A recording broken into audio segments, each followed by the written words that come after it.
Yes. Okay, so good afternoon, everyone. This is my great pleasure to welcome everyone. This is my great pleasure to welcome you in this panel. This is the last session of the geopolitics panel, and I highly appreciate that you also participate in the last one of today. My name is Viktor Eszterhai. I'm a senior researcher at the Institute of Foreign Affairs and Trade, Hungary, and I'm going to be the chair of this panel. And if our first speaker, Mr. Abbey, is missing, in this case, I would like to give the floor to Mr. Abdelkader Nehari. So I'm going to co-present with Amine Bencharad, or you're going to independently speak? I will be his co-presenter because the one was mentioned before, he was not able to attend because some personal issues. So I'll be the replacement here. Okay, it's perfect for me. So I give the floor to you, please. Start the presentation, and I would like to ask all the participants to talk no more than 15 minutes, and in this case, there will be an opportunity for us to discuss your topics at the end. Okay. So please, the floor is yours. So good afternoon, good evening. My name is Abdelkader Nehari. I will be presenting to you a subject of discussion, which is the Algerian diplomatic behavior towards the worsening Libyan crisis. So this scientific article seeks to provide an in-depth scientific and critical reading about the new Algerian diplomatic behavior towards the worsening Libyan crisis between the Tripoli government and the militias of General Haftar in Libya. And their supporters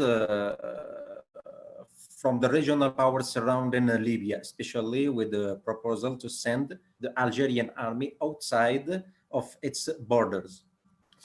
So since mid-years 2019, the intensity of the conflict in the state of Libya increased to reach its climax with the beginning of last year, when events on the ground tended to become more complicated, as it had never happened since the fall of the Gaddafi regime in 2011, especially since foreign interference in internal affairs has become apparent.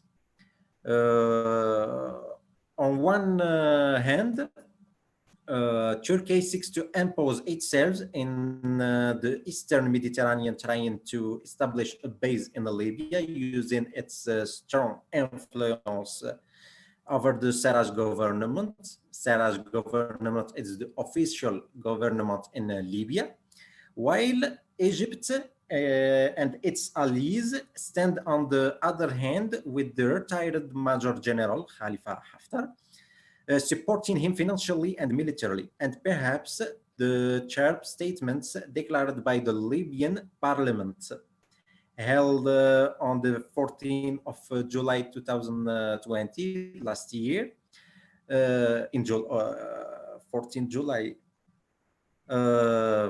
in which they described the Turkish intervention as an occupation, and stated that Libya is being subjected to a violation of its sovereignty by Turkey with the blessing of militias, the militias controlling the west of Libya.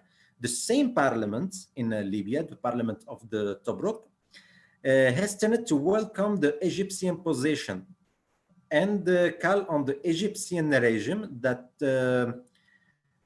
to act militarily and intervene in order to preserve the Libyan security that Turkey threatens, and it's the Kali that reflects the state of deterioration of the situation in Libya and the intensity of the conflict in this country.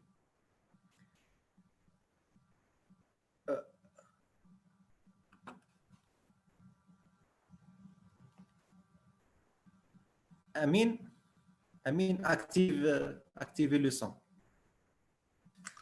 I said sorry for the issue, so I will be continuing from my way friend stops. So in contrast to the Turkish and Egyptian position, Algeria seems to be standing at the same distance toward the conflict parties in Libya. Since the beginning of the crisis, Algeria has pursued a policy of non-interference, which is one of the major strategies Algeria has been following for several years in internal Libyan affairs, and has publicly affirmed that the Libyan people are the only ones empowered to decide their own destiny, a position that Algeria has not changed for so long. So next, please. Next slide, please. So to understand this change, the change of politics of Algeria, we must understand the determinant of foreign policy of Algeria. You can continue. So the foreign policy doctrine of Algeria was formed according to the historical context and the accumulation of its political experiences in the continuous struggle against French colonialism. Then it matured further during the stage that witnessed the beginning of the political struggle under the banner of the national movement. Next slide, please. So, in based of on this constants, not intervenant in the foreign affairs of the country, Algeria emerged during the 60s and the 70s as one of the international actors in drawing global policies. Third is its support for the liberation movement in Africa, Latin America, and Asia, the most important of which is the South American, South Africa, the Republic of South Africa, the Palestinian cause, and the Saharan cause. You can continue. So, since the beginning of the crisis in 2011, Algeria has stood firmly clear in its foreign policy and called on international parties not to interfere in the internal affairs of Libya. And with the increase in the tension between the conflicting parties in Libya and the consolidation of the soft states. So, next slide, please. Kader? I can understand. I said that next slide, Hello? I said next slide, please. Okay. So, as we said, the soft power international voice calling for the resumption of dialogue between these parties have returned, reinforcing the Algerian position, which authorized Algeria to be the actor and one of the important parties in the region, and allow it to be a platform for dialogue and a consciousness process. For further information and explanation, Abdelkader will continue here. So Abdelkader, more explanation. So last year, in the Algerian news agency reported that the Algerian president, Mr. Abdelmajid Tebboune, has received ambassador from the United States and Germany to address the crisis. He also held meetings with the head of states of neighboring Libya, in particular Egypt and Tunisia, in an attempt to find a instrument to end this crisis. So in the context of this event, Tunisian President Mr.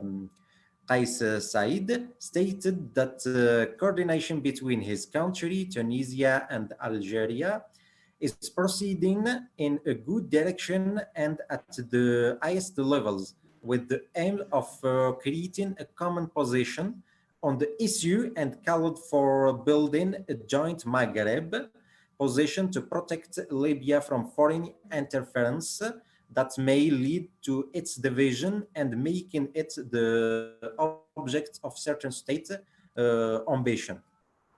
So in February last year, Algerian Foreign Minister, Mr. Sabri Boukadoum, announced the initiative of the President of the Republic, Abdelmajid Tebboune, to end the conflict in Libya by calling on all parties, so the parliament, the militias of Haftar, and the government in Tripoli, to sit at the dialogue table away from any foreign interference, stressing that Algeria has a clear position in rejecting the division of Libya and making it an area of tension and fighting. Because the visit of this minister to Libya and his meeting with Khalifa Haftar and the notables and the elders of the major tribes in the country, which was confirmed by Khalifa Haftar when he expressed his satisfaction with the Algerian rule in Libya, as stated on the other hand by the Minister of Foreign Affairs in the Tobruk government, welcoming to Algerian rule and considering it pivotal and important country in the Libyan file. So the Algerian army has never acted outside its borders except its participation in the 67 and the 60-13 wars with the aimed at supporting the Arab countries in their war against the Israel aggression, and some modest participation in conflict resolution on the cover of the United Nations for peacekeeping, like as in Congo, Ethiopia, etc. So the constitutional amendment and the possibility of the army moving outside its border may not have any crisis, as the amendment came after 1 year of popular movements demanding a democratic transformation in the country. So according to what has been discussed in this research paper, it cannot be asserted that there is an Algerian will to intervene military in Libya through the proposal of constitutionalizing the departure of the Algerian army outside its borders. All indications show that Algeria is in reality at the same distance from all parties, 3 parties, including the international community that seeks to intervene in Libya, either directly or indirectly, and peaceful political solutions away from the military solution. So thank you for your attention. Thank you very much for your presentations. It was really thought-provoking, and I'd like to give the opportunity to the audience at the end after the presentations to raise questions to you. So in this case, I would like to pass the opportunity to Marina Shilina. So please, the floor is yours. And guys, thank you very much.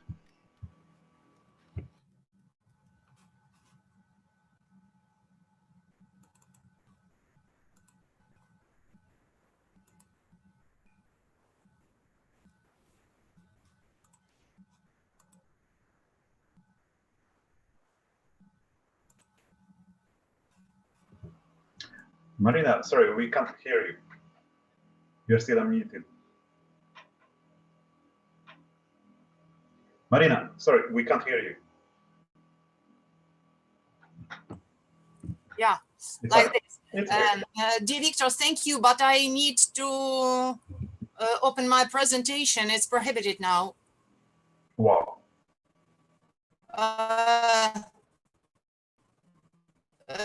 It's prohibited for me. Another one. Wow, seems quite strange. So there's no sharing screen opportunity. Just, yeah, it's okay. Okay, fine.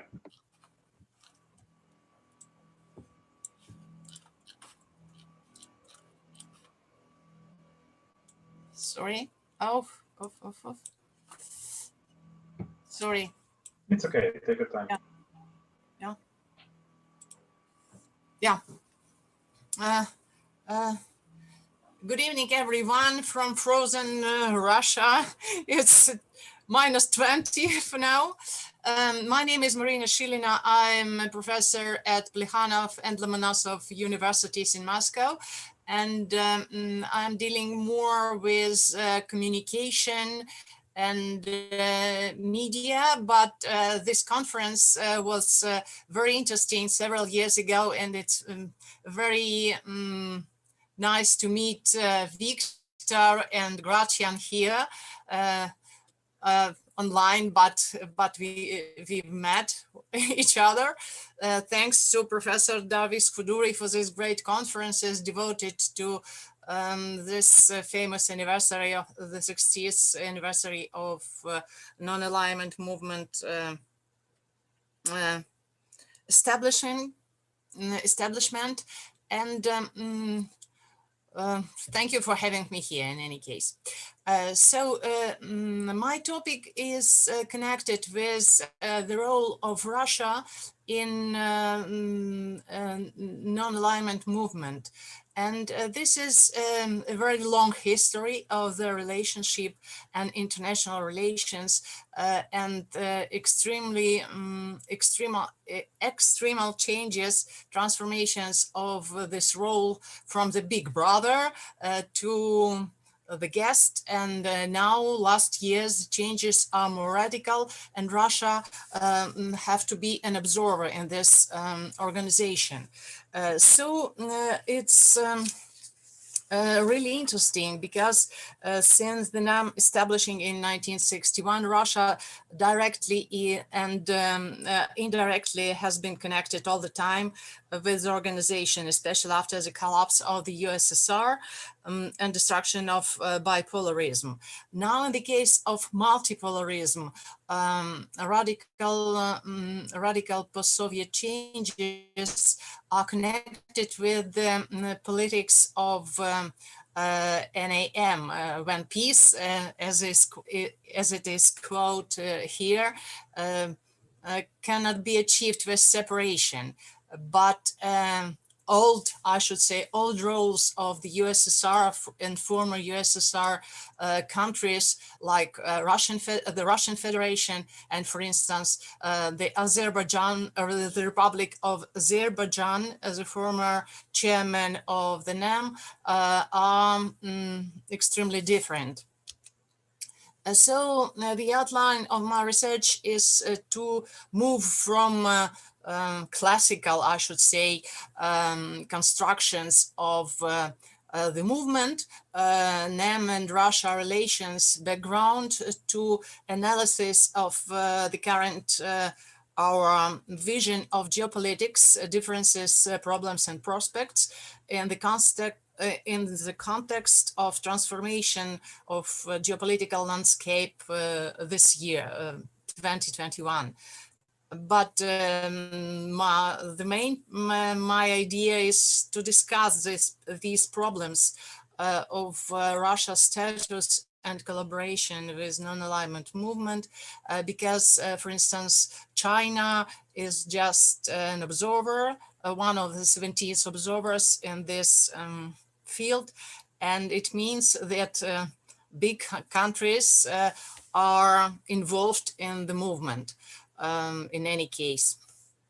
Research, there are several research questions, and the design and strategy of research is connected with the latest proposals of Russian Federation made last year in the Azerbaijan, when our representatives and Mr. Putin, our president, said about the will the Russian will to be a part of this movement, a more integrated part, I should say.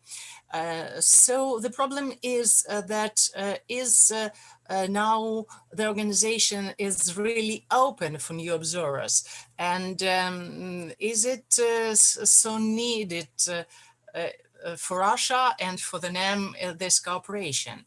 So the part of the research is identification of these geopolitical strategies in a brief, of course, for 15 minutes or maybe 10 minutes, and to understand the situation with these the Cold War heroes, I should say, like the Soviet Russia as a part of former Soviet Union.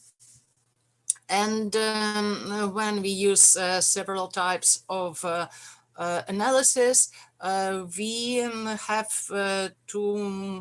will have some results on micro level, on the level of the countries, and meta level, identifying the geopolitical situation after this bipolarism destruction. Literature view is rather short, but we have some lists at the end of the presentation, because in Russia, these very fresh initiatives of Russian officials are not researched yet, and there are very few research, in fact, about the non-alignment movement devoted to historical, fundamental, I should say, stories like on this picture, the very first heroes of the non-alignment movement. And in fact, in general, researchers have not paid special attention to clarifying this phenomenon of cooperation as it is. But it is an interesting step in our relations. On previous session, Viktor said about, and a colleague said about non-spoken Russian and India relations, but in fact, it's a very similar situation, because there are no researches about Russia, really deep researches about Russia and non-alignment movement cooperation, relations after this death of the Cold War heroes, after Afghanistan and problematic zones, in fact. So this research maybe would be maybe a part of future discussion in this of this topic. So there are some geopolitical, to my mind, there are some geopolitical fundamentals which are connected with our relations. First of all, there are several directions of sustainable development, and the World Development Goals declared by the states of non-alignment states and Russia, and we have very similar point of view on this, but as in non-alignment movement, and in Russia, there are no concrete measures, in fact, in this direction. So we are, of course, we are for cultural diversity and human rights, especially when we say about multinational, such a multinational country as Russia as it is, and many small countries, many nations. This is a very interesting direction of cooperation, of course. And of course, we criticize the UN, despite Russia is one of the founders of this organization. But these proposals from both sides, from non-alignment countries and from from Russia, are not realized. In fact, we have just proposals, not real facts. And of course, as usual, we are criticized this polar. The USSR is one of the polars of our old life. So in fact, we have many interesting stories and many interesting facts as our background, common background. And analyzing the current situation, it is very interesting that only when Azerbaijan became a chairman of the non-alignment movement, Russia proposed some steps to be more closer to the movement. Of course, Russia and Azerbaijan, as a former Soviet republic, has deep cultural, economical, political roots, and we are very friendly in our geopolitical and very close in our geopolitical steps for now. And of course, it means that Azerbaijan helps maybe in these years, helps us to step forward, to move forward in this direction. So Russia this year, this autumn, Russia is going to change its status from the guest to the observer. Why? To my mind is one, as we make some interviews with our political experts in Russia, it's just a part of more wider strategy to strengthen Russian positions in different specific organizations, for instance, such as Shanghai Organization of Cooperation or BRICS or other alliances who are connected with different positions in the world to destruct bipolarism as well for now. And of course, it's our new priority, and President Putin, he's on the picture, is one of the guarantees of this political direction. And the idea to communicate with a non-alignment movement is on priority. It was declared on the level of the president of our foreign office. And so it is a new line, one of the new lines of our foreign policy. At the very beginning of this year, Russian officials declared 10 plus or 10 and 15 priority points of our foreign policy. There were no NAM direction on it, and half of them were connected with rather more close countries for us, for Ukraine, for instance. But in fact, declarations last year in 2019 declarations connected with this field of our foreign policy. It's rather a new step. In fact, in this 30 years post-Soviet history of Russia. So to conclude, I want to mark that these new delinking strategies or linking strategies are just creating, and we have a very wide field for cooperation and for support each other on the country's level, and maybe in specific fields like agriculture, etc., etc. So it's maybe it would be a new emerging trend provoking new discussions. So it helps us to identify the current situation, not only in Russia and NEA, NMA relations, but the global geopolitical situation better. And of course, in case there are some references, and of course, in case of the story of Big Brother and big datafication, it is interesting to analyze these new technological opportunities in development of our cooperation.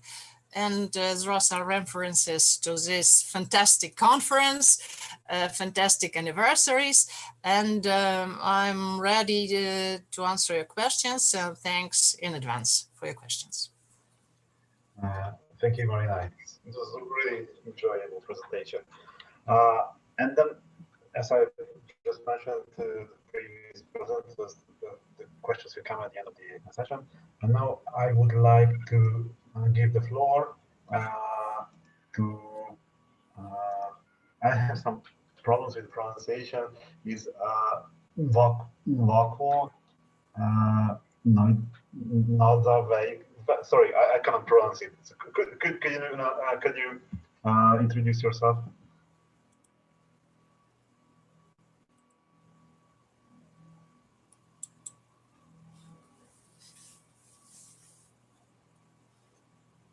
Nwankwo, could you deliver a presentation?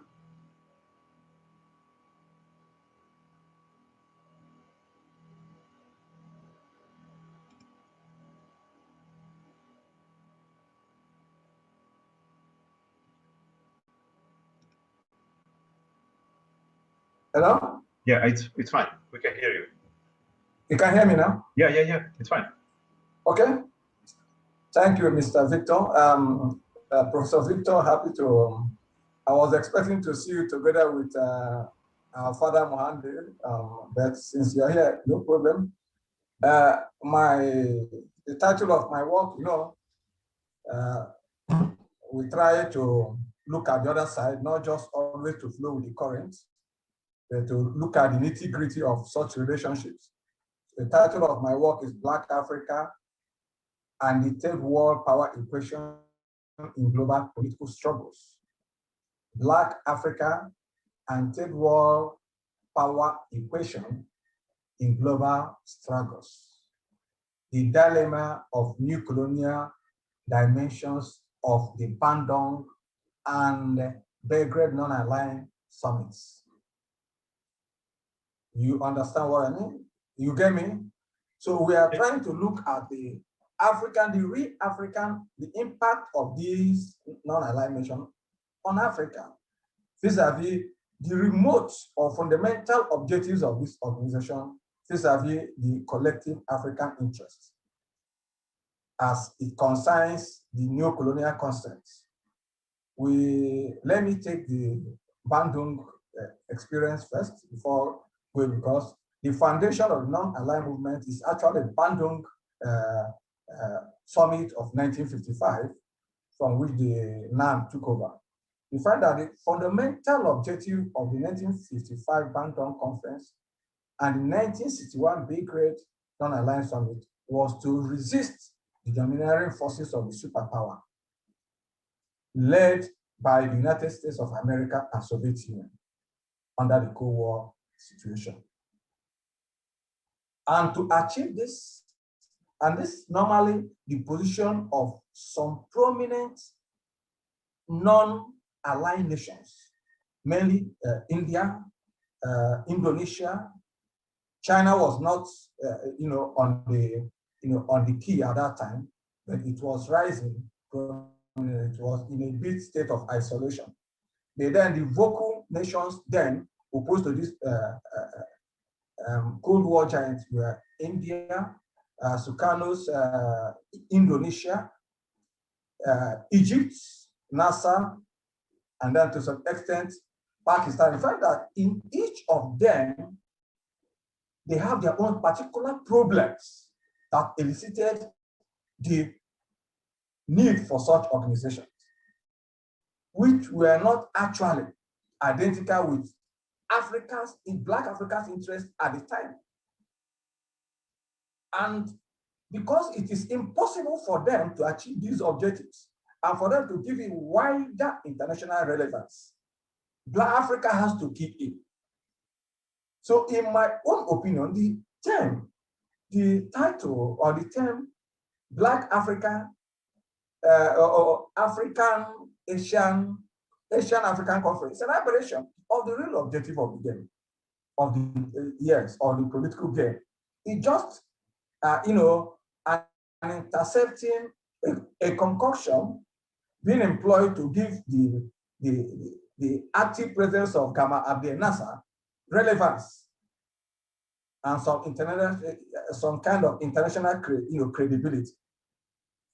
If you look at the main organizers of that conference, Egypt, Indonesia,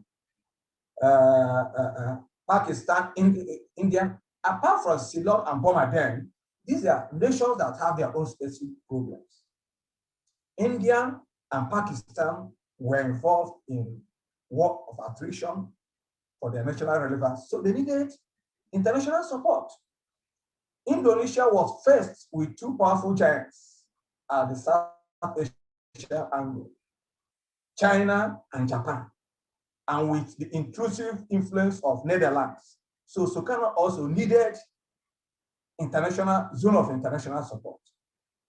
Nasser, Abdelkader Nasser, who also assumed the role of the champion of the Arab nation, was also in need of wider support, particularly for his struggle to actualize the Palestinian objective, and also in support of his three-circle policy of Arabism, Islamism, and African angle.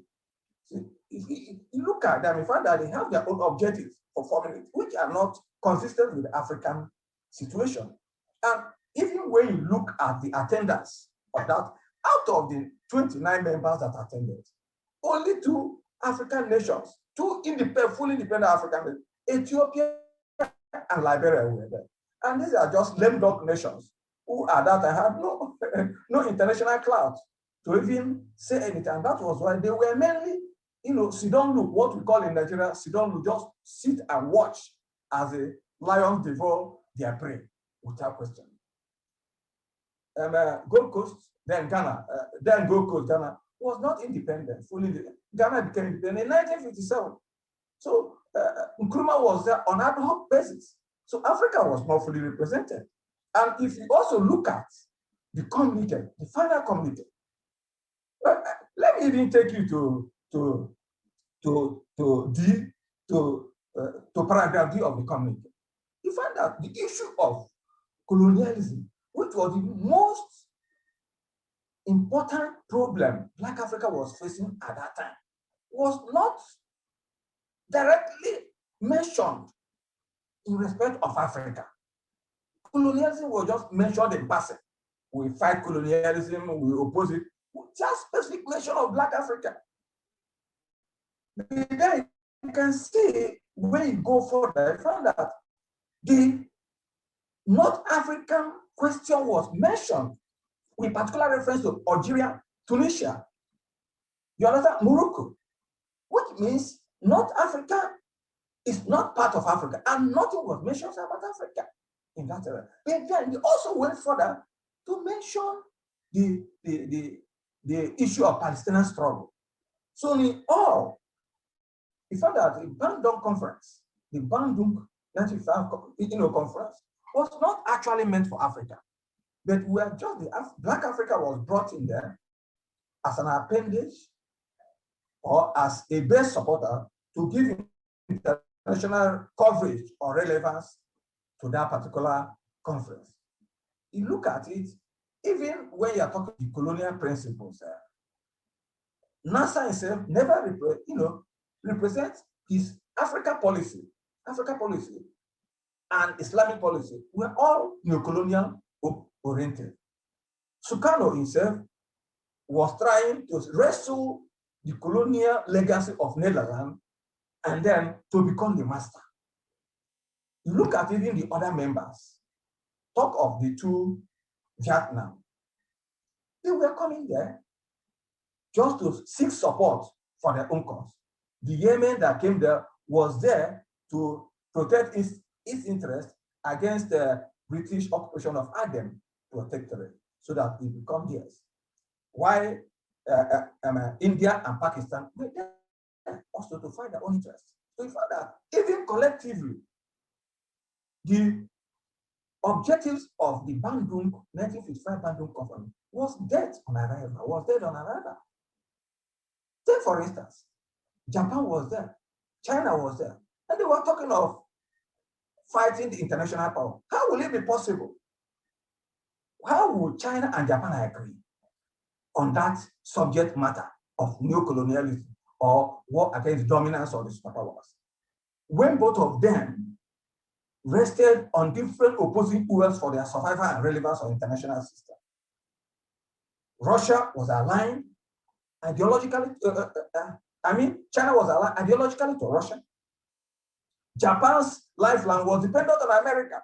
So how would they be bridging? India and Pakistan will also not agree. The two Vietnamese will not agree. So it was just a gathering storm, a situation where some collected, some select Asian tigers, notably India, where I could say that Egypt also formed part of Asia continental, complex on ideological and cultural reasons, apart from the geographical presence in Africa. Found that they were there for their own interest and not for the interest of Africa. And so I try, not even hypothesis, I'm not trying to hypothesize, but to put off the standing law that Black Africa participation in Bandung Express was that of a follower with their direction. What in physics, in physical sciences, we talk of the status of a scalar quantity. It has magnitude but no direction, against vector quantity, which has magnitude and direction.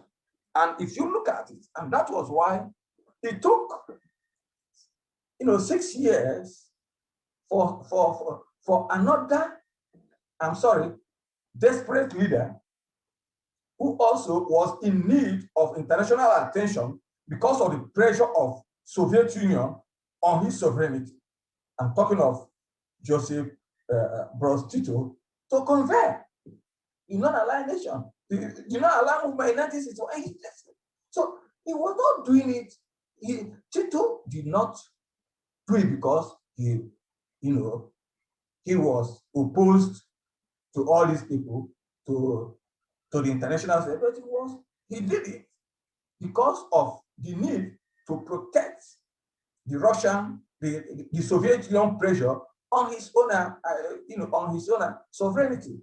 And if you look at the gathering, even the Africans that attended there, you look at Algeria, Ethiopia, Ghana, Guinea, Mali. These are the radical groups, apart from Ethiopia. These are the radical African group, what we call the Casablanca group, that were that were actually leftists in alignment. These were the actual people, the foundation members of the non-aligned movement. And most of these people were never accepted within the mainstream of collective African interest. So we find that even at its own beginning, Black Africa had very weak representation in the non-aligned movement. And it continues like that. And when you also see the 10-point principle of non-aligned movement, designed by Sukarno, you find that they are all watery. They were not specific. And that was why, over time, since its inception, the non-aligned movement has never been an active proponent of African interest at the international level. It's just a gathering or a club, a political club of presidents of different nations who feel that they will just be there to know each other. And maybe when there's the necessity for seeking sentimental support, they could now go to the United Nations, and through that, through that political conduit, seek international support and votes at the international level. And that also explains why somebody like the current Prime Minister of India, I've not seen it any relevance in attending the non-aligned movement. Because I feel that it's of no use. Already, you could see what we talked about, that imperial neo-colonial tendency of those non-aligned movements. You could see them in the current attempt by most of these Asian nations to now cut or to now assume as a patron neo-colonial nations of Black Africa. China is already there in Africa, rampaging. India, not long ago, held the India African Conference, Japan African Conference, China Africa. These are just one nation. At the international level, at the United Nations, these are nations that have one vote as each of the African nations. And yet, they have the imperial audacity to invite all of them and host them as their matters. Russia is also there. You understand? So we find out at the international system, Africa is still an appendage. Africa is still a new colonial tool of exploitation in whatever guise. Call it non-aligned nation, call it non-aligned movement, call it Bandung. The relevance of Africa there is still that of a new colonial instrument for exploitation by even their third world Asian countries. Thank you for this. Thank you very much for this eye-opening presentation. I'm sure there will be several questions to you at the end. And finally, I would like to give the floor to Gachi and Cimek. So please take your time. Hello, everybody. My name is Gracian Cimek. I am working in Institute of International Relations in Polish Naval Academy in Gdynia. Now I finally start to be a professor of the academy. My research focused on Russia, especially. It was my PhD. Then I focused on geopolitics and globalization, of course, from critical perspective analyzing. I developed my own path, which I now named as geopolitics of critical realism. And the topic of my presentation is geopolitical contradictions during the time of the COVID crisis. So first, contradictions are an attribute of the developing social reality, and therefore also of international relations, which describe the most important aspect of human coexistence, which is the coexistence of all humanity, the coexistence of nations, as it was described by a very well-known Polish researcher, Ludwig Ehrlich. After all, it is not difficult to see wars, conflicts, and numerous antagonisms in them in international relations. But the form and the content, however, depends on the specific socio-historical situation and global and regional influences or on bilateral relations. We must highlight that they may have a non-antagonistic dimension, enabling their solution through dialogue, pressure, and negotiation, but sometimes the contradictions are antagonistic, binary, and thus led to the confrontation aimed at forcing the opponent to fulfill his will. In order to correctly identify them, a good cognitive tool is a geopolitical perspective focusing on the international order and the problems of superpower, power, hegemony, domination, dependencies, spheres of influence, areas of conflict, and culture and civilizational conditions. The influence of the international order on the possibilities of operation and development of weaker state is obvious. Rhetoric question is: would the movement of non-alignment movement could be possible if the ideological and power activity of Soviet Union had not appeared after World War II. We jump to the 21st century, and we observe the accumulation of antagonistic, from my point of view, contradictions between actors defending unipolar world order, American hegemony, and counter-hegemonic forces, which causes the modern civilization is existentially endangered as nuclear powers may clash. And therefore, when we're talking about COVID crisis as a qualitatively new factor, we must remember its outbreak is related to the previously ongoing processes.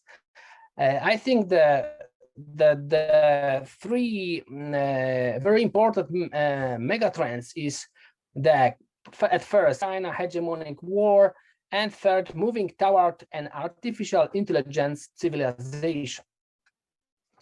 Of course, the prediction crisis may lead us to the new optimistic solution, building a new paradigm of international relations, but this situation may lead to the opposite one, pessimistic disorder and more antagonistic relations. When we talk about time of COVID crisis, I think it is a period started with the development of the virus, the so-called COVID-19, as well as knowledge of its emergence and spread from early 2020.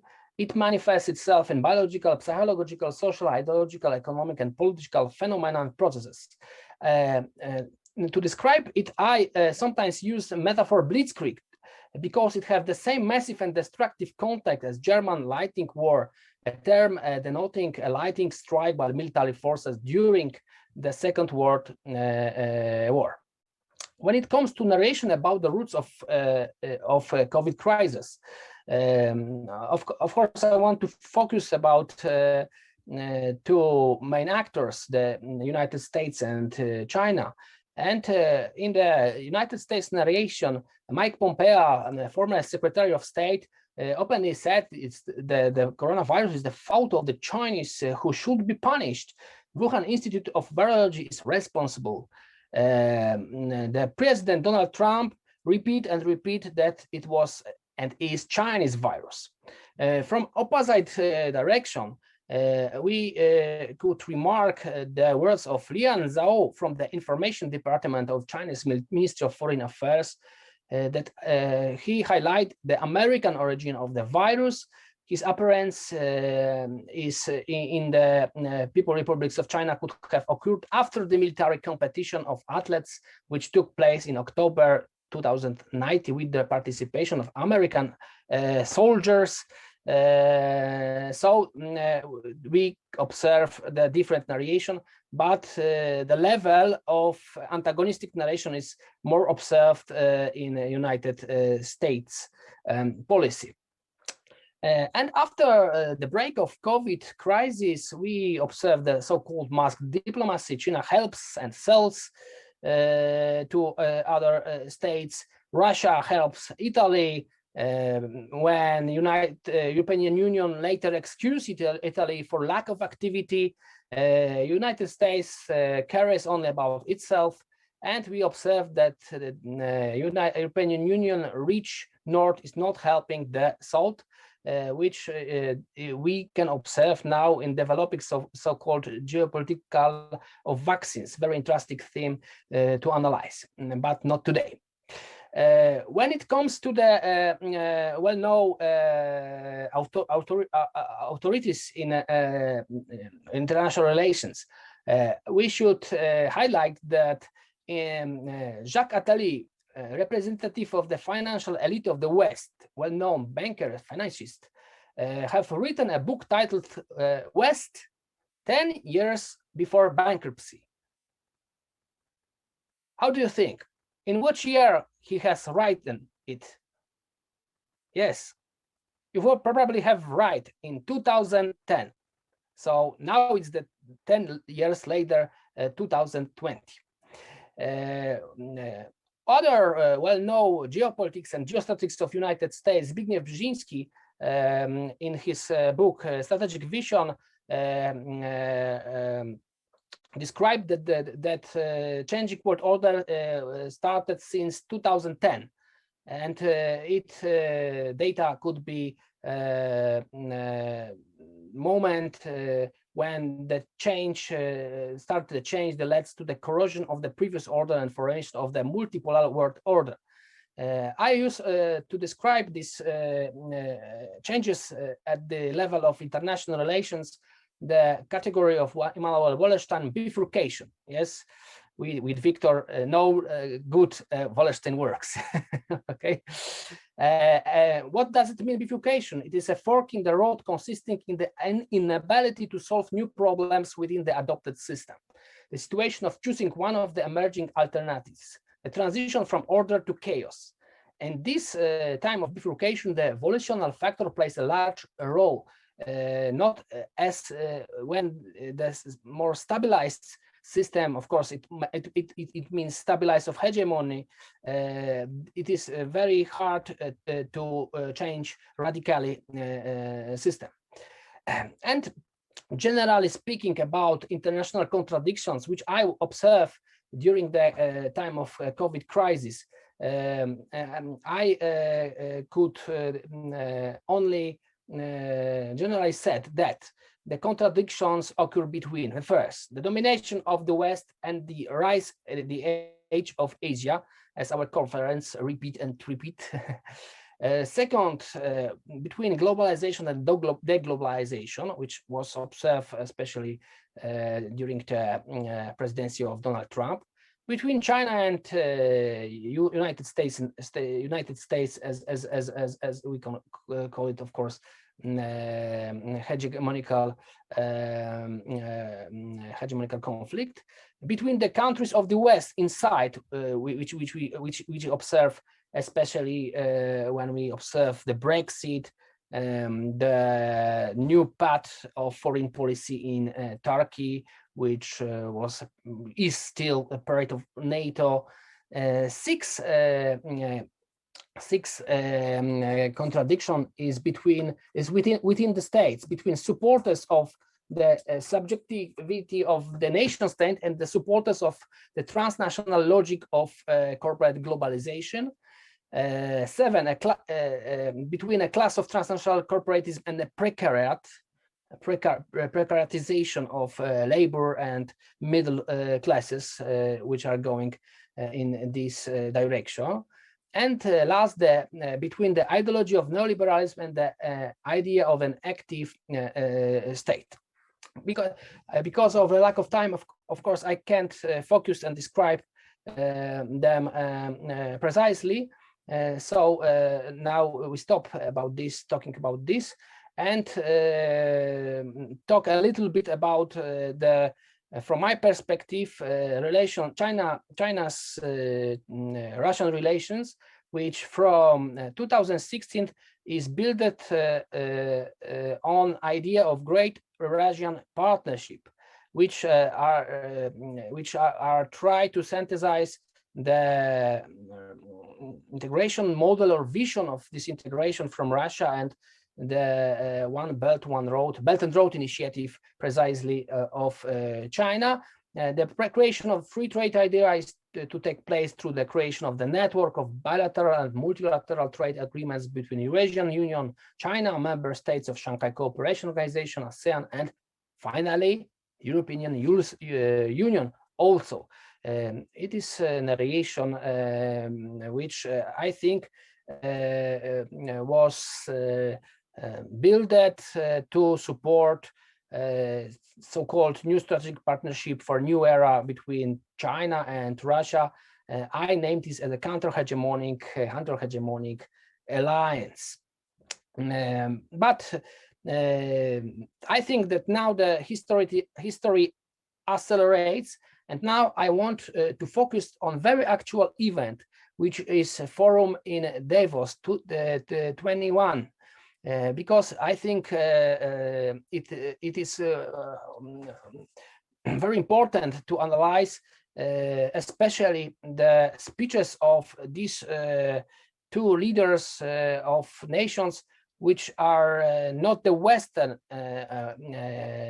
powers, because of, as we know, the globalization and the neoliberal model based on Washington consensus, and when we observe long durée, it was connected with domination of Western powers. So situation now is quite new, in qualitative aspect.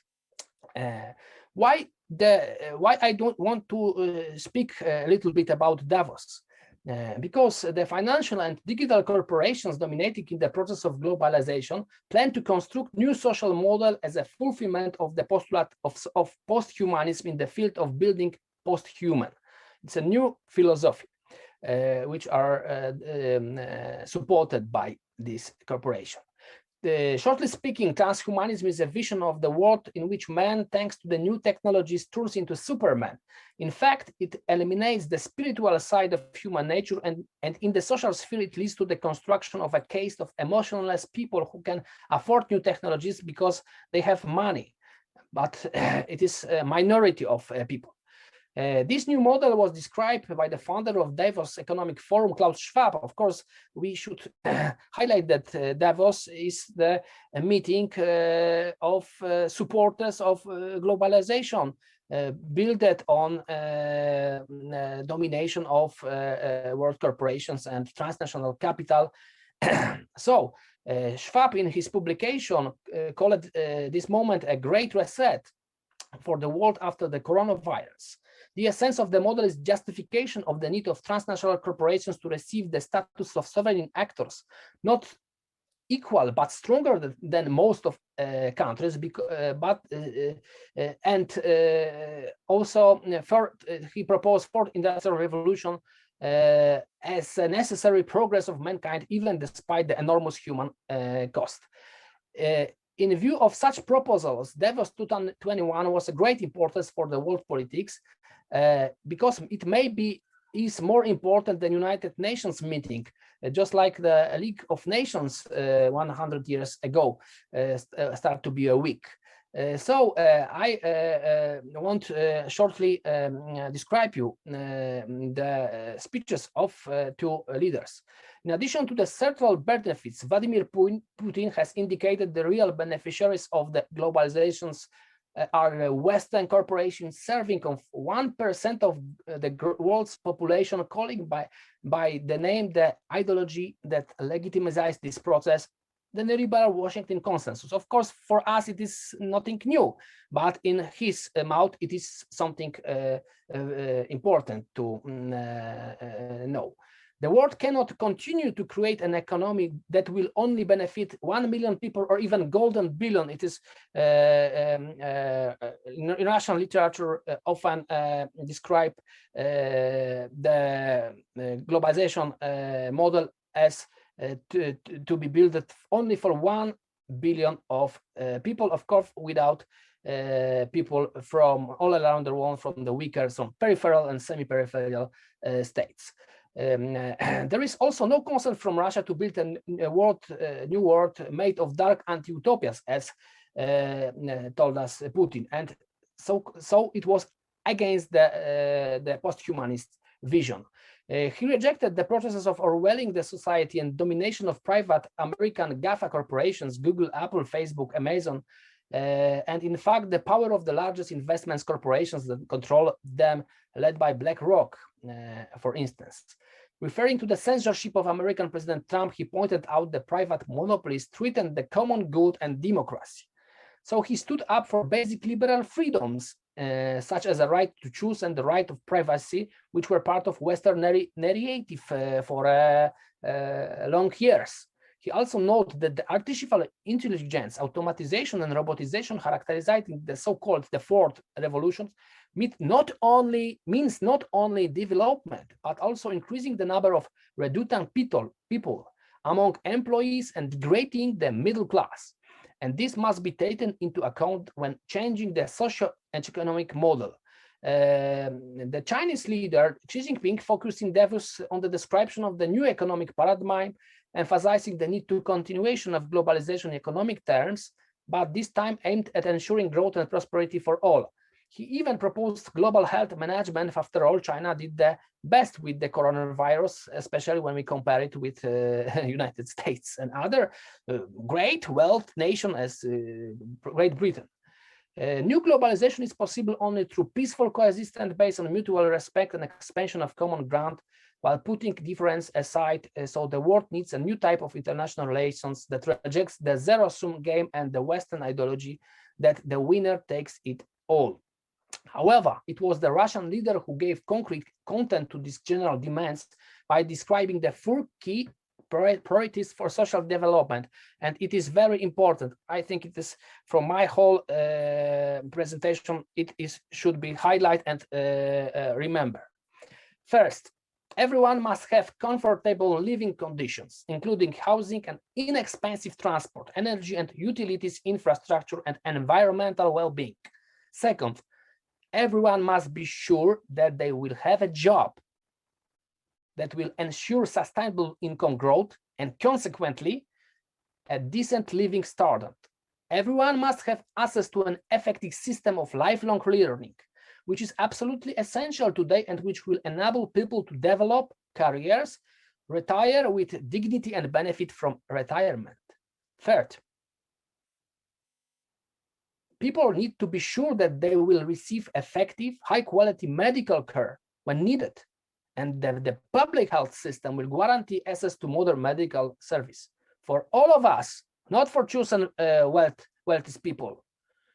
And last but not least, fourth, regardless of family income, children must be able to receive decent education and fulfill their potential. Every child has potential. It is essential assumption of Putin, and it is very important because it is against essential inequality, which is a basis of neoconservatism, neoliberalism, and ideology which legitimizes the global neoliberal globalization.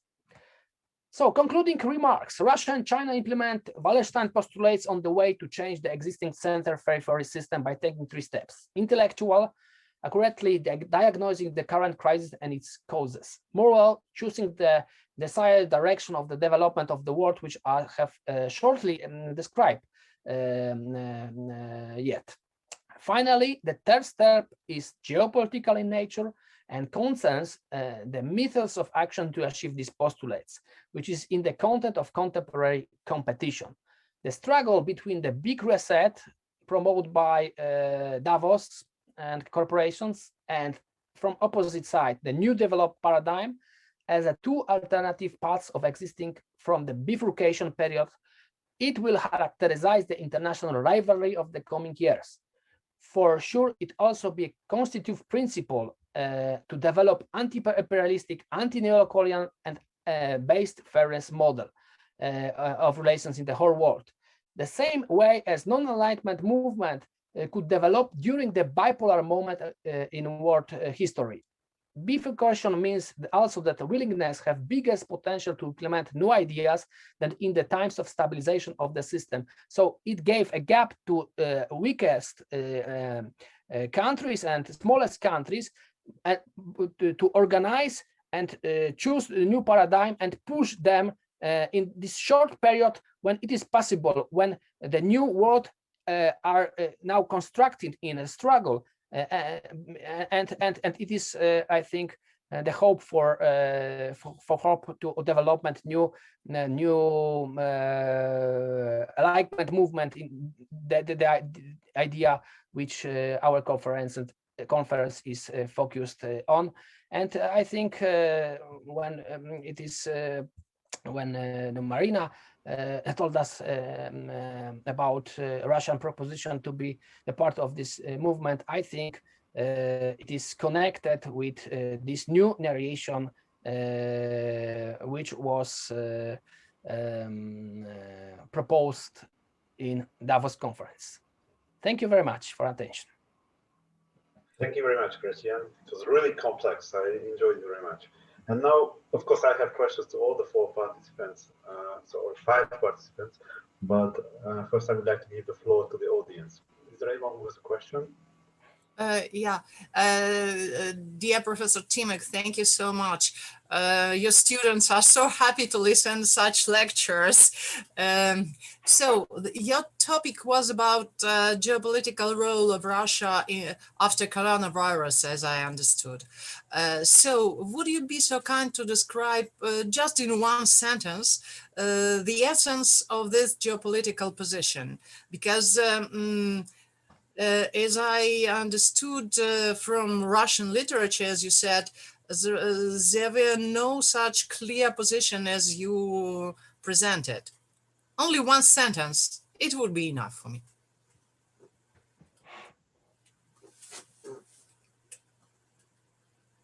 Yeah, is it clear? Yeah, of course, it's clear. Thank you. Could I answer now? Yes, you can. And the others can collect questions, and you can also use the function reactions to raise your hand. And then, please answer it.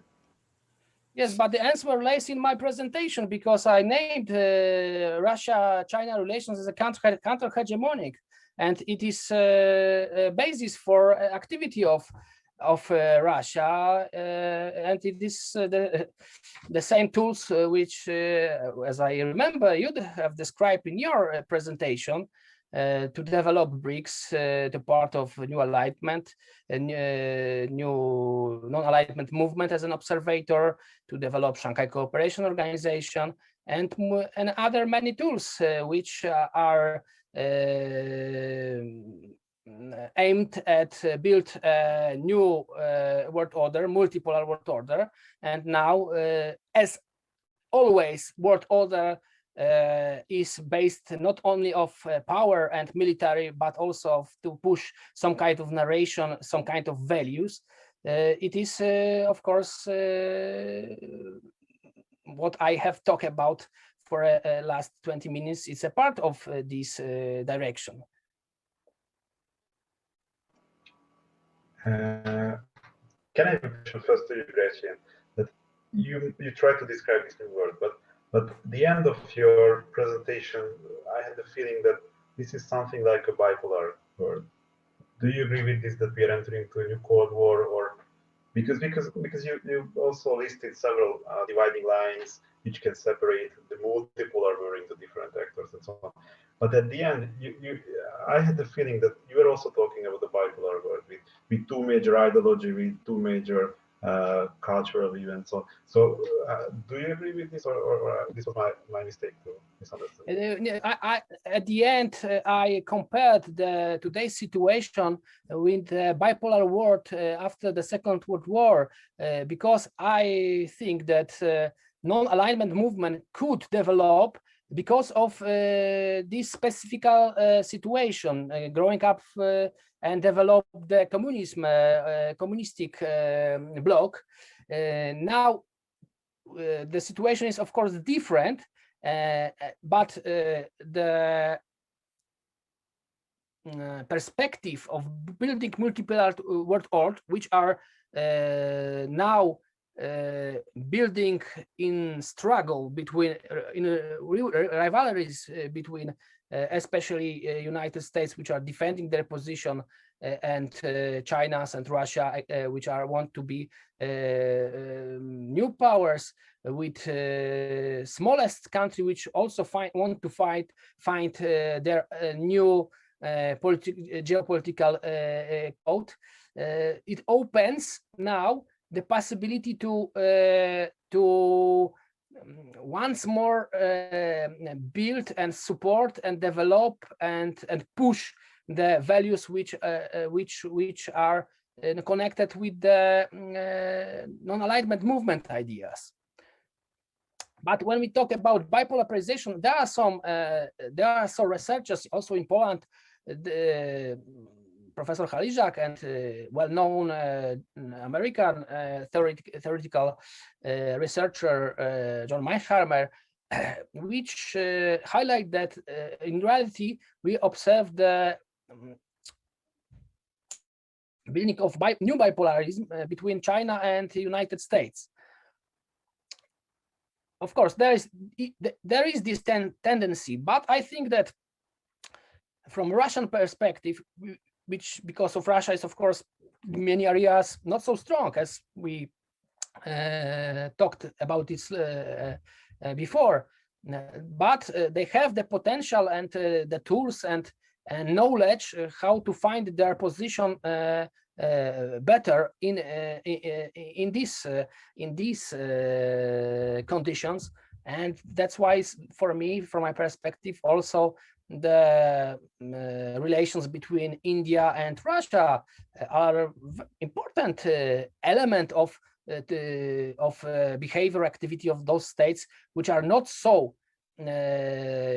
powerful as China and United States, but they also want to be a part of multipolar world order, not bipolar world order. Thank you. Is there any other question to the presenters? Okay, if not, I would like to ask Mr. Amine and Abdelkader that I have a lot of discussion with politicians, and if I would present the same as you to them, they would say that, okay, are you sure that this is just due to historical reason, ideology, that Algeria is not interfering into Libya, or is it because that they lack of resources? So what do you think? Is this pessimistic view of the situation would not be able to ground it?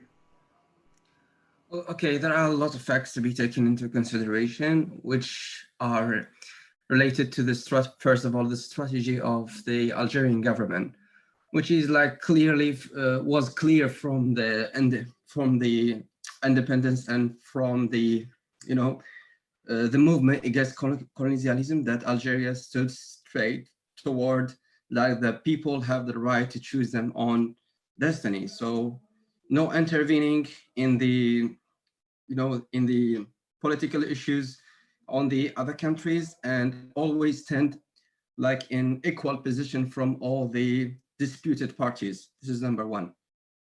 Number two, Algeria is looking toward collaboration, union that have, economical standards, geopolitical standards as well.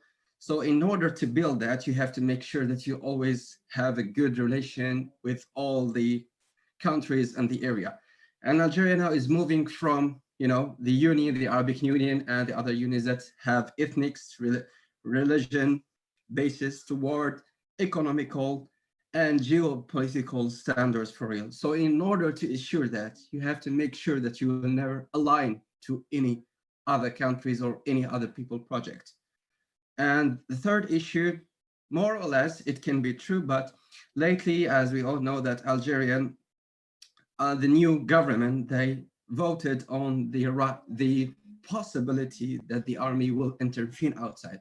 But the other people, the other countries thought that this is a clear movement that Algeria have the intention to intervene in Libya, but it's only about the democratization of the institutions. It's like a new policy that Algeria is trying to follow.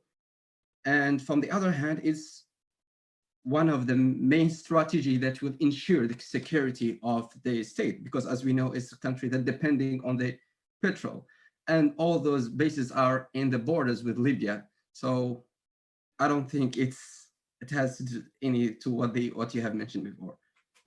I'm too cynical. Okay. Abdelkader, do you agree with this? I think Abdelkader, he has connection problem. His connection problem. Okay. So okay. We believe that he would agree with you. Okay. Is there any other question to the presenters? I have question to Marina. Oh, great. Marina, as usual. Yes, it is conference, so it is good to talk and discuss. You told us about Azerbaijan and Russia. Are there any participants of non-enlightenment movement from post-Soviet states? Yeah, sure. The list is on this website of non-aligned movement. Belarus is the member, and Azerbaijan only two of these. And what is the position of it during the crisis in Ukraine? Because the narration, the Western narration was, of course, that Russia is the enemy, that they started Ukrainian crisis. So could you translate it more strictly? Very strictly. Ukraine crisis, 2013, Ukrainian crisis. What are the position of post-Soviet members of non-alignment movement and they? I'm not responsible to answer from the name of other countries, even from Russian side. I'm just a researcher, but this crisis with Ukraine, I make researchers so-called in the field in Kiev and Ukraine in 2014. It was a crisis in 2014 and later a little bit till now. And there is a very clear position. There are so-called Minsk agreements, and Ukraine is not a part of. Ukraine as a part of this agreement are not involved, in fact, in these agreements. And for instance, yesterday, President Zelensky said that the air under the Crimea is open for NATO aircrafts. So what does it mean? What is your opinion on this? I have no ideas about Belarusian and Azerbaijan opinion because there are no official statements first, and it's not a problem of bilateral or multilateral communication and relations and non-alignment movement. Ukraine is not a part of non-alignment movement. Yes, because in Poland we have very little books and articles focused on non-alignment movement, but I have found one, but I'm not sure it is good, that Ukraine was or want to be was an observer in non-alignment movement, and after Ukrainian crisis, they push out the Ukrainian as an observer because of their attacking the Donbas population. I don't know if it is true because our literature is very limited in Poland. Yeah, sure. In Russia, the situation is the same. There are no books, several articles about the history of non-alignment movement, no more. Thank you. Thank you. Thank you very much. Can I have a question to Nwankwo? You described the attitude of great powers, whether they are colonial, post-colonial, or whatever powers, in a very skeptical way, that they are kind of predatory actors in international politics. What would be your solution for Africa? So what could be a solution to break out from this dependent status? So how do you see it?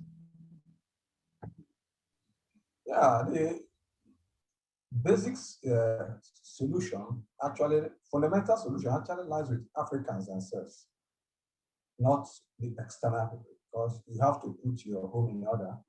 The African political leadership complex is corrupt, it's unpatriotic, and it's not nationalistic. Until we have nationalist African leaders who now focus the development of the nation, then there is no headway for total liberation or the ability to confront the virus of neo-colonialism. We find that most of our leaders talk of coming into the government to steal money, and then they take the money and launch in foreign bank accounts, thereby increasing the liquidity of those countries. Those countries will again lend the same money to Africa under exorbitant interest. So how can you develop? That is the problem. So our problem lies with the leadership. Because it is the leadership that defines the compass, the direction of the compass of a nation. When the leadership is corrupt, the people are bound to suffer. So far from Cairo to Pretoria, we're not able to see a real decent African leadership that can at least talk about industrialization, founded on their colonial relationship. Think of South Korea. South Korea in the 60s was not as developed as Nigeria. But look at their situation. Look at Malaysia. Malaysia in the 60s came to Nigeria and took samples of palm nuts from Nigeria. And now Malaysia is the world's largest producer of oil palm produce. Whereas the homeland of Africa, the homeland of that palm nut is no longer, is a desert of palm produce today. Nigeria no longer exports palm oil or palm produce. Nigeria is finding it hard to meet up domestic consumption needs of the same product. Malaysia came to borrow. So our problem is leadership. And this leadership is being sponsored by the advanced world, who feel that a weak African nation will always serve their colonial interests. Because if you look at Africa, Africa has enormous natural resources, which only needs to be well harnessed by intelligent and highly focused leaders. And the advanced country believe that if Africa is able to get that technological know-how to develop their resources, they will overtake them. So it is a conspiracy. It's an international conspiracy between the advanced countries who always want Africa to be a pariah nation and the leadership which are being encouraged to send their money because of the assumed instability, financial and political instability of the African continent. So until we have real focused and revolutionary leaders who will look back towards their own identity, like the Indians do today, there will be no development. There will be no sure way of liberation, economic independence, political independence, as far as Black Africa is concerned. So we're in a difficult situation.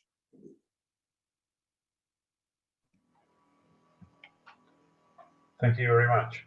Yes.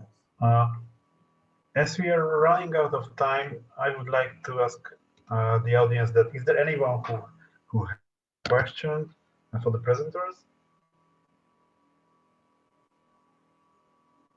If not, I think it's time to close our session.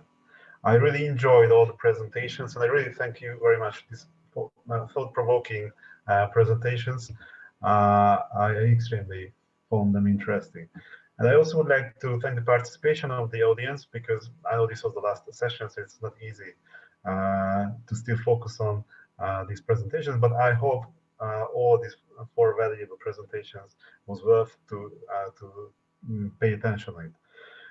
So it is time to close the panel now. Thank you very much again being here with us, and I wish you to have some rest, and tomorrow we're going to continue. Thank you, Viktor. Thank you very much. Good luck. Have a great day. Everyone. Bye, till tomorrow.